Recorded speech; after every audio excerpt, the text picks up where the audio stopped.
Hello students, we have been discussing the chapter cell, which is the first chapter of class 9 biology. Today we will discuss about nucleus. So nucleus was discovered by Robert Brown. When did he discover it? He discovered it in 1831 and it is spherically shaped, centrally located component of the cell. That means it is spherical in shape and it is located at the center of the cell, and it is composed of nuclear membrane, nucleoplasm, nucleolus and chromatin network. So nucleoplasm, nuclear membrane, nucleolus and chromatin material. Let us make a figure first.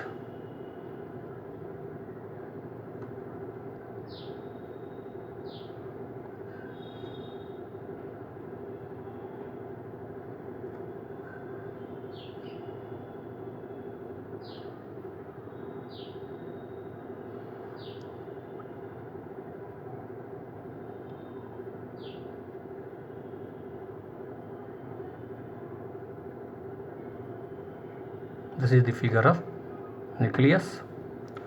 Let us just discuss all the components one by one. So nuclear membrane, it is delicate double membranous structure.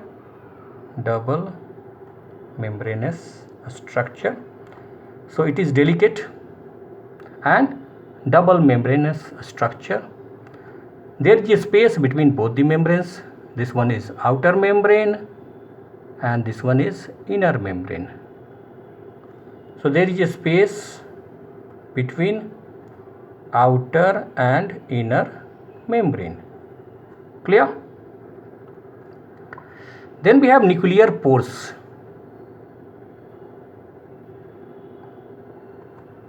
These are nuclear pores between two membranes, and these allow movement of materials in and outside the nucleus. So it allows the movement of materials inside and outside the nucleus. Materials can move in and move out through nuclear pores. The nuclear membrane is connected to a system of membranes. Known as the endoplasmic reticulum. So if we consider this one,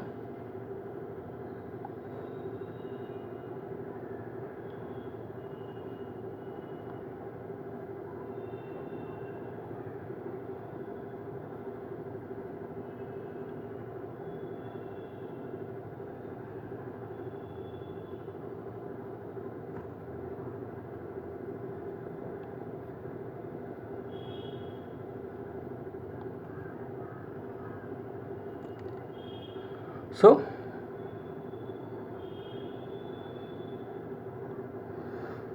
the nuclear membrane is also connected by a system of membranes called endoplasmic reticulum. So the main points are: it is a delicate double membranous structure, a space between inner and outer membrane, and it has nuclear pores which allows movement of materials inside the nucleus and outside the nucleus, and it is connected to a system membranes known as the endoplasmic reticulum. Within the nuclear membrane we have nucleoplasm.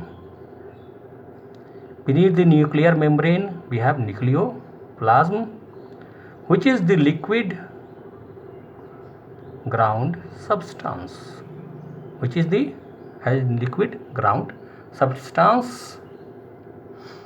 or it is also known as nuclear sap. So the liquid ground substance is also known as nuclear sap or nucleoplasm. Within nucleoplasm, we have two nuclear structures. Two nuclear structures. What are those? Nucleolus and chromatin materials. Within the nucleoplasm, we have two nuclear structures. What are those nuclear structures? Nucleolus and chromatin material.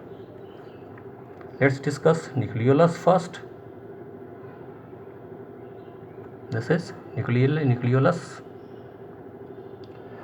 So, in number, they may be one or more than one,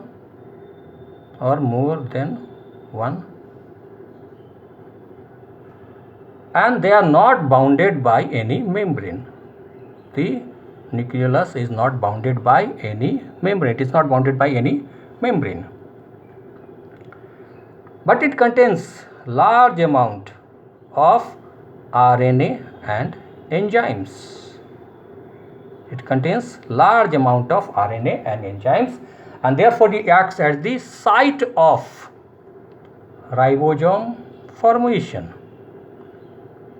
And as a result of that, it is known as the factory of ribosomes. So, within the nucleoplasm lies two nuclear structures, nucleolus and chromatin material. Nucleolus, they may be one or two, more than one in number, and they are not enclosed by any membrane. They are not enclosed by any membrane. They are free, not enclosed by any membrane. Nucleolus contains a large amount of RNA and enzymes, which help them to form ribosome. So, nucleolus is known as the factory of ribosomes. Now, chromatin network.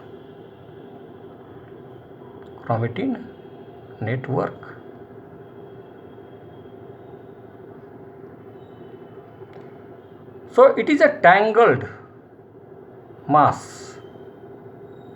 It is tangled mass of chromatin fibers which are thread-like structures. So it is a tangled mass. What is chromatin material? It is a tangled mass of chromatin fibers which are thread-like structures, and they are evenly distributed in the nucleoplasm.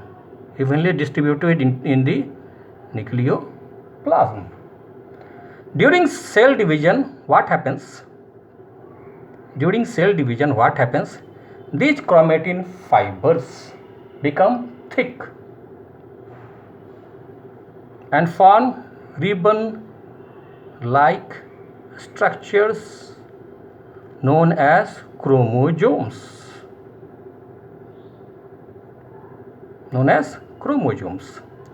During cell division, what happens? These chromatin fibers form or become thick ribbon-like structures known as chromosomes. Each chromosome is made up of DNA and proteins. And chromosome bear genes, which are the hereditary unit, and it carries the genetic information from one generation to other. So, what are chromatin materials? These are tangled mass of chromatin fibers which are thread-like structures. How are chromatin fibers? They are thread-like structures. During cell division, what happens?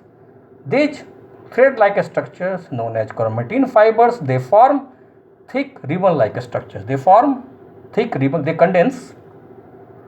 That is the word here, appropriate. They condense and form ribbon-like structures known as chromosomes. And each chromosome is made up of DNA and proteins. And chromosome bear genes. They bear genes. What do they bear? They bear genes.